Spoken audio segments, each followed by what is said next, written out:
Lipton Tea and Lipton Soups present Inner Sanctum Mysteries.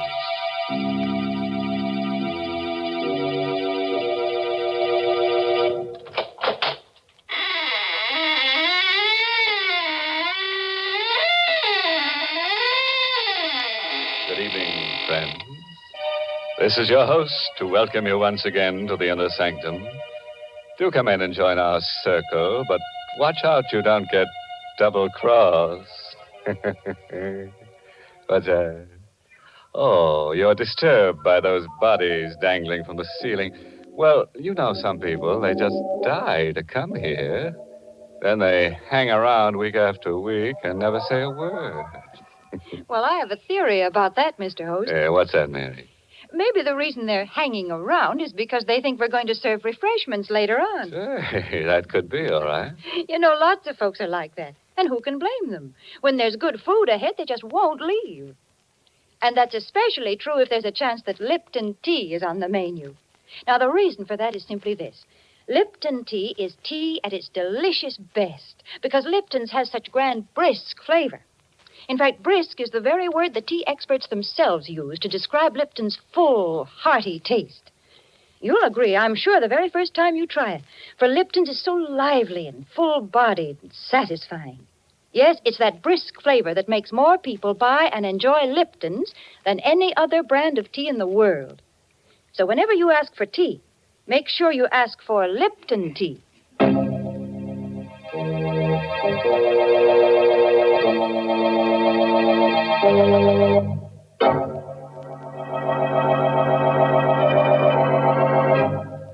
And now, friends, draw close your chairs. If there are no faint hearts among us, we'll begin tonight's tale of terror. A story written especially for Inner Sanctum by Michael Sklar. Our star tonight is Santos Orgega, who plays the role of Elwood Fitch in You Could Die Laughing. We wanted to escape our problem, to forget about it, so we went to the movies. But there was a doctor in the story, and every time he appeared on the screen, I remembered. Halfway through the picture, I couldn't sit there anymore. I nudged Catherine, and we got up and walked out. The street was cold and dark and empty. Elwood, what do you want to do now? I just want to go back home. All right, dear. Get in the car. Elwood, I want to talk to you. All right, there's time for that. Please, dear, let's stop being silly about this thing. Let's face it. I am facing it. But you're not. Don't argue with me. For heaven's sake, don't you understand? The doctor said you only got a year to live unless we move to Arizona. Doctors are human. They can make mistakes. Not 3 doctors. I don't care. Oh, why are you so stubborn? Why are you so dead set against Arizona? You ought to know why, Catherine. Me? Yes, you. Because of me? Yes. I haven't given you much, Catherine, not even children. But I've been able to make a living. We've been able to get along. What would I do in Arizona without a job and without money? Elwood, slow down. I can still drive a car, Catherine. You're speeding. Let me alone. Passing through a red light. Elwood, that man crossing the street. Look out, you...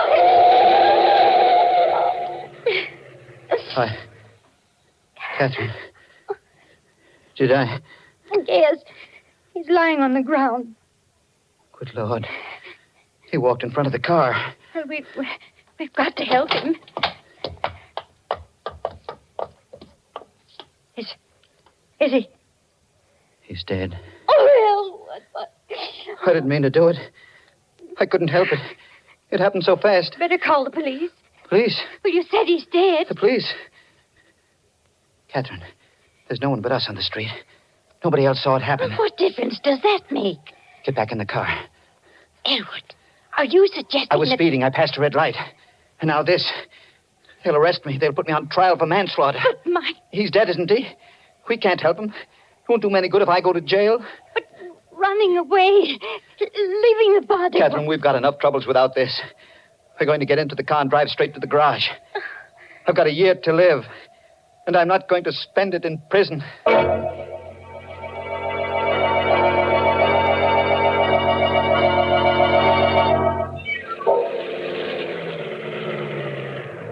Good evening, Mr. Fitch. Want me to put the car away for you? Yes. Show must have let out early, huh? We didn't stay to the end, Ann. I didn't care for the picture. Ah, them pictures. I always tell my wife. Say, what did you hit? Hit? Yeah, your front bumper. Blood on it. That blood. A dog ran in front of the car. Do me a favor, Dan. Wash it off before you put the car away. Sure thing, Mr. Fitch.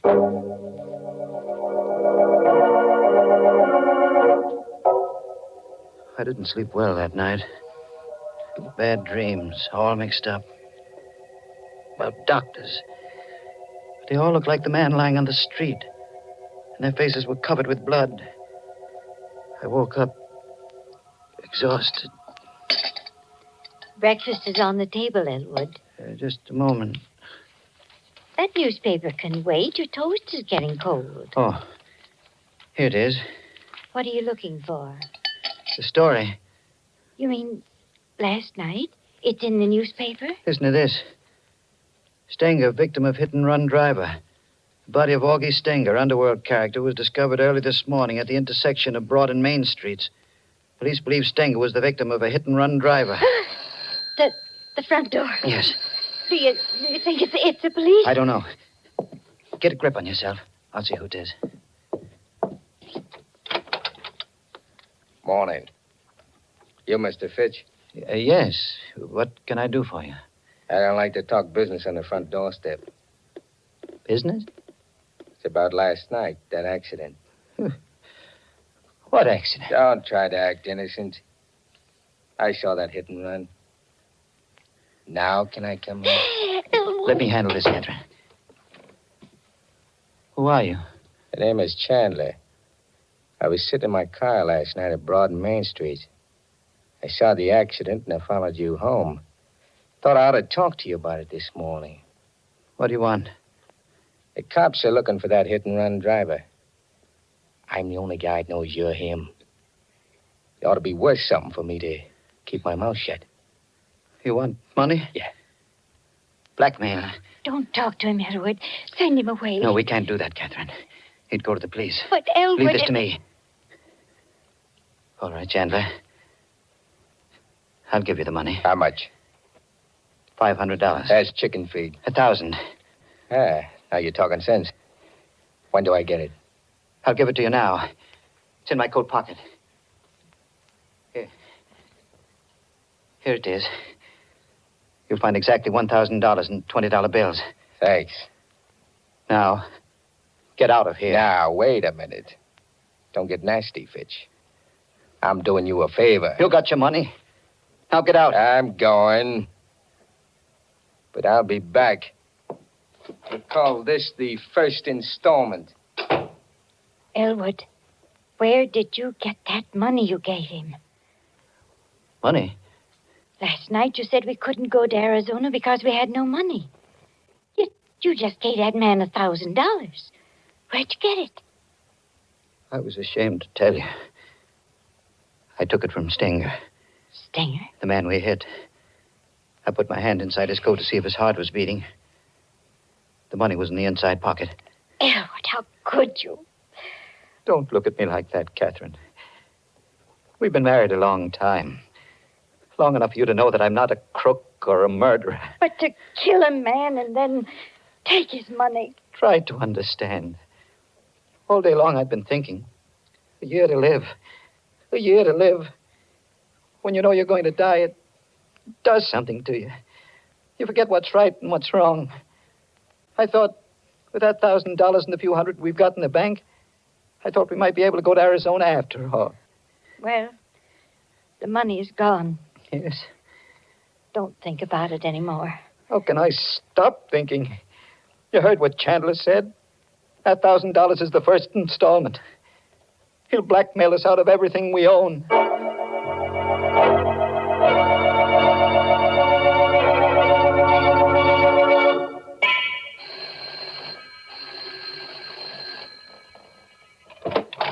Chandler. Shut the door, quick. Who is it, Catherine? Shut that door, Mrs. Fitch. You were here only yesterday. What do you want now? The cops are after me. You and me on the same boat. What have you done? What do they want you for? Murder. Murder. You shouldn't have come here. I figured this place ought to make a pretty good hideout. No.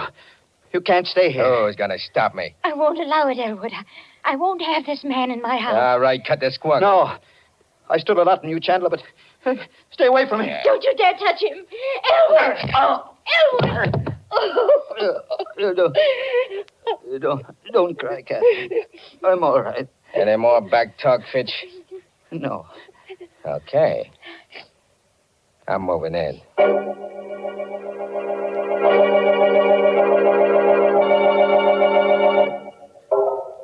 He took over the house. He used Catherine and me as servants, treated us like dirt. There was nothing we could do about it. Just the three of us, cooped up in that little house. We couldn't go out. Food and cigarettes were sent up from the store. Went on like that until Tuesday morning. Hush, Elwood. Chandler will hear you. He can't. He's in the bedroom. You're going to give yourself up? I can't stand this anymore. I can't stand it. Well, do what you think is best, darling. I've made up my mind. Rather than put up with that man, I'd prefer to go to prison. I'll call the police right now. Hello, operator. Get me police headquarters. Got a pal at headquarters, Fitch? Hey, Chandler. Don't point that gun at me. Cancel that call. Oh, all right. Hello, operator. Operator. Never mind that call to police headquarters. No, nothing's wrong. I just made a mistake. Thank you. You made your last mistake, Fitch.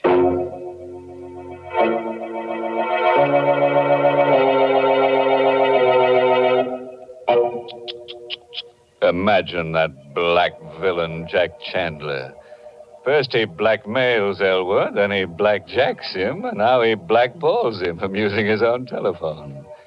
You know what I'd do if I were Elwood? I'd apply for a writ of habeas corpus. That is, if Chandler doesn't turn Elwood into a corpus first. Things do look bad for Elwood, I must admit, Mr. Host. My, what a lot of unpleasant surprises he's been having. Yes, and he's in for a lot more, Mary. Goodness. Well, right now, I'd much rather talk about pleasant surprises. Well, that's a lady's privilege, Mary. You go right ahead. A good instance of a pleasant surprise happened to me one of those glorious sunny days last week. Florence Perry and I drove out to the woods to gather spring wildflowers.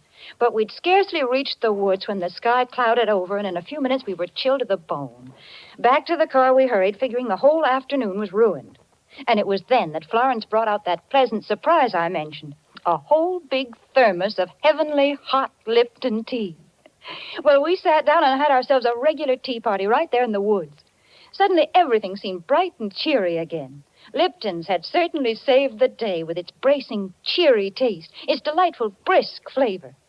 The same thing happens so often with so many folks. Any time during the day, Lipton's is a pleasant, refreshing treat. Tea with a glorious, full-bodied tang that adds extra zest to every occasion. The reason? It's worthwhile remembering, friends. Lipton tea has brisk flavor.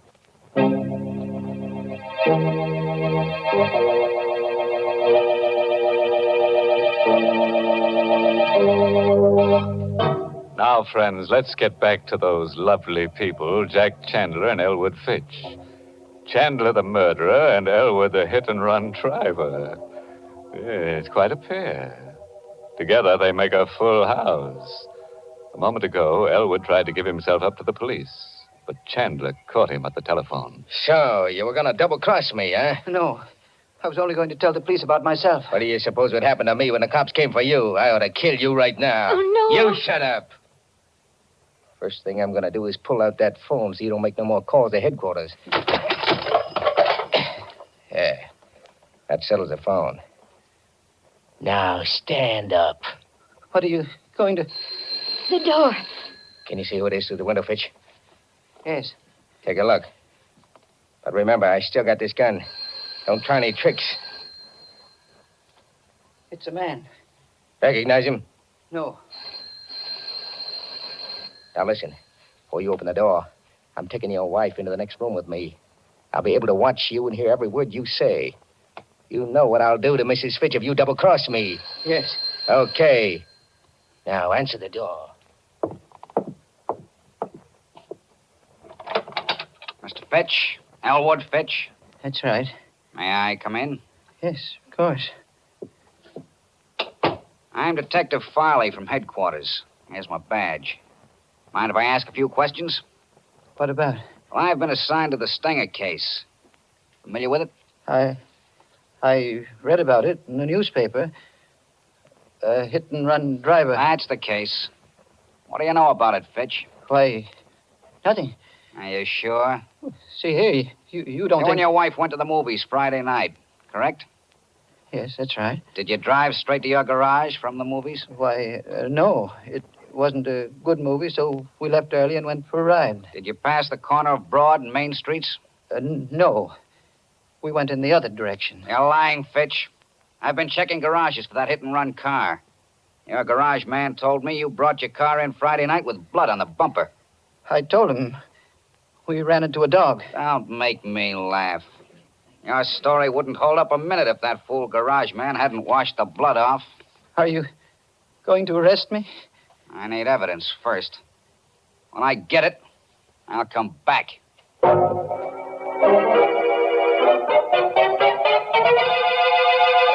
Blood on the bumper. That cop is wise to you, Fitch. He said he'd be back. Sure. He'll be snooping around looking for proof. Yeah, this is one heck of a hideout. I'm leaving.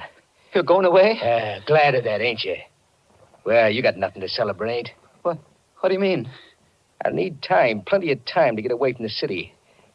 I'm not going to leave you here to squeal to the cops as soon as I'm out of the door. We wouldn't tell the police. Yeah, I'm going to make sure you don't.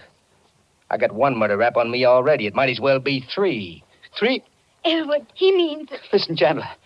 I swear we won't tell. Why should we? Remember what you said. We're both in the same boat. The police are after me, too. You tried to double-cross me once before. I ain't taking any chances. Please. There's no use begging. It won't do no good.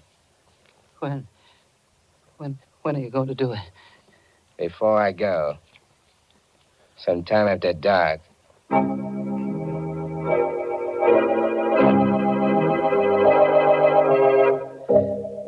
The rest of that day was a nightmare. Chandler wouldn't let me separate from Catherine. Everywhere we went, everything we did, he was always behind us with that gun in his hand. The gun. I had to take it away from him. He was much younger than I, big and tough. But I had to try. I watched for my chance. It came late in the afternoon. He was lighting a cigarette. He put the gun down on the living room table while he felt in his pockets for a match. Both of us were the same distance from the gun. I made a dive for it. Hey, get away from that rod. No, let go. I'll kill you for this. Catherine, help me. Grab his hand. Let go of me. Let go. Hold him, Catherine. Hang on to him.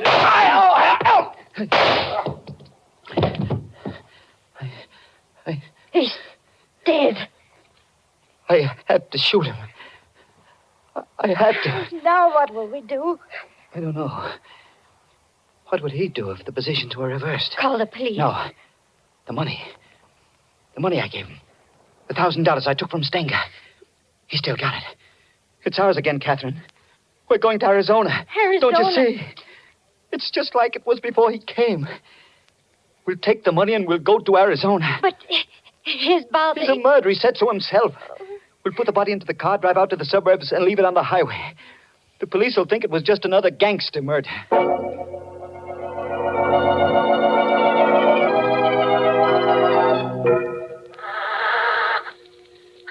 I was just able to squeeze the dead body into the luggage compartment. Hurry, Elwood.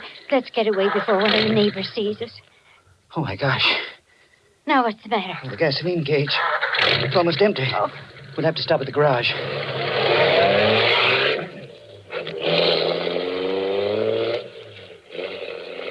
I drove back to the garage.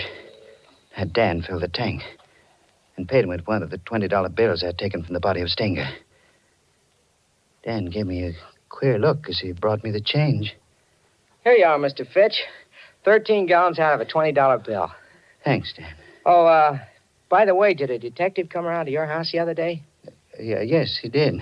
I hope you don't hold it against me telling him about that blood on the bumper of your car. Oh, of course not, Dan. Why should I?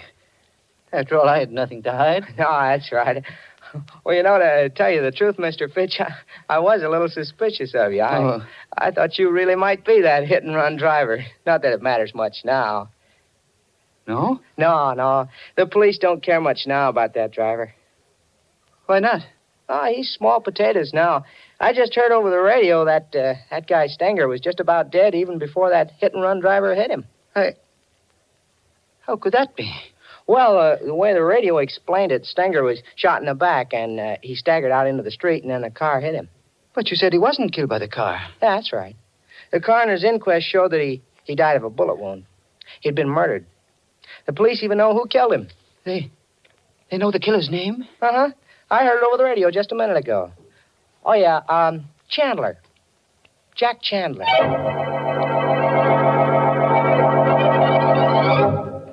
I don't remember driving away from the garage. It kept going around in my brain. Chandler had murdered Stenger. Catherine and I had run away from a crime we hadn't committed. No wonder Chandler had seen the accident. No wonder he feared the police. And now he was dead. His body packed into the luggage compartment of the car. Elwood, you're not listening to me. What? Oh, I was thinking about Chandler. That's what I was talking about. If he killed Stenger, why can't we go to the police and confess everything? Because we killed Chandler. But it was self-defense. Would the police believe that? They'd have to believe it. Even if they did, it would be murder in the third degree. They'd learn about the $1,000. I'd be held for trial. We'd never get to Arizona. No, Catherine. We've got to go through with our original plan. Elwood, that siren. It's a police car behind us. What are you going to do? They may not be after us. If they do stop us, let me do the talking. Hey, forward! Stop that car! Don't be afraid, Catherine. I'll handle it. Uh-huh. Middle-aged man and woman. You answer the description, all right. Name Fitch? Yes. What's the trouble, officer? There's an alert out for you. You bought gas back at your garage a few minutes ago. Paid for it with a $20 bill. That's right. Got any more of those bills on you? Why, yes. Hand them over. Here. Here they are. Uh-huh. Looks like it's all here. This is the stuff, all right. What stuff? What are you talking about? This money, it's counterfeit. Just like the bill you gave the garage man. Counterfeit? Phony money down to the last dollar. Move over. We're driving to headquarters.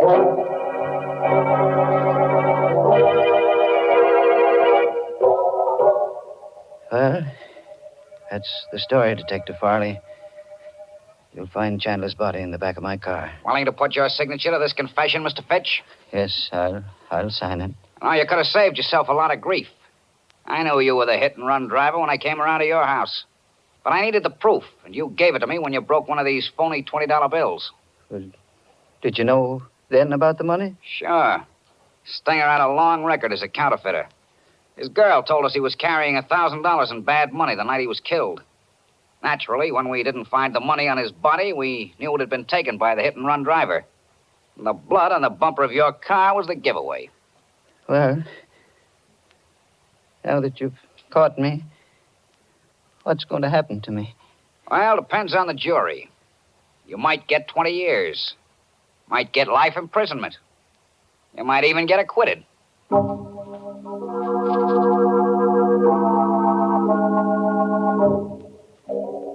I'm in the courtroom now.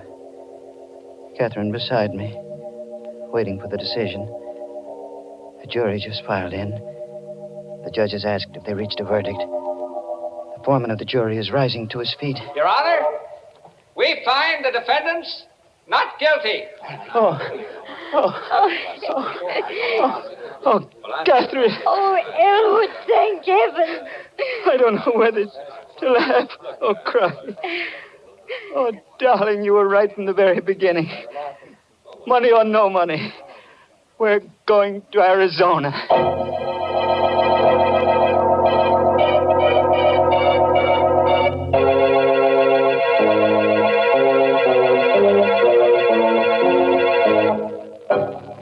Well, fooled you that time, friend. Slipped you a happy ending when you weren't set for it.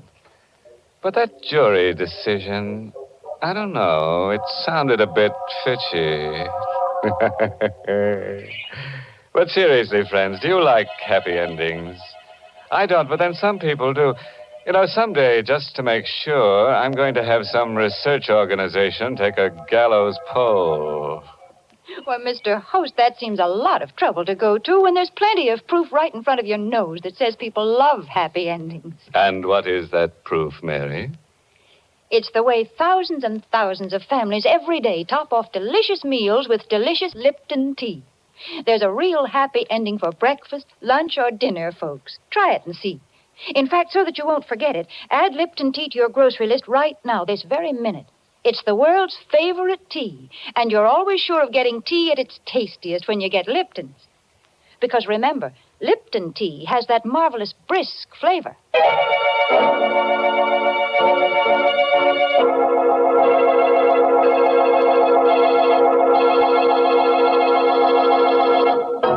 A parting word of advice, friends, drawn from the experiences of Elwood Fitch. If your wife wants you to take a trip, don't argue. No, don't protest. Simply bash her on the head and deliver her to the police. You can always say she tripped. Oh, yes, this month's Inner Sanctum mystery novel is I Hate Blondes by Wolf Kaufman.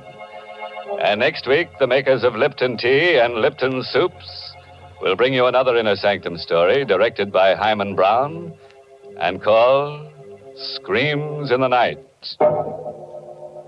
Of course, there'll be lots of screams. The kind you like, blood-curdling. And there's the usual triangle. A man, his wife, and another girl. But the joker is, he who grasps best gasps last. Don't get it? And for the details, better be listening to Inner Sanctum next week. Until then, good night. Pleasant dreams.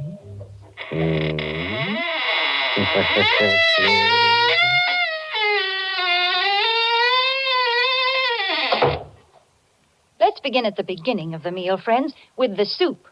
If you want soup to be both delicious and easy to prepare, make it Lipton's noodle soup.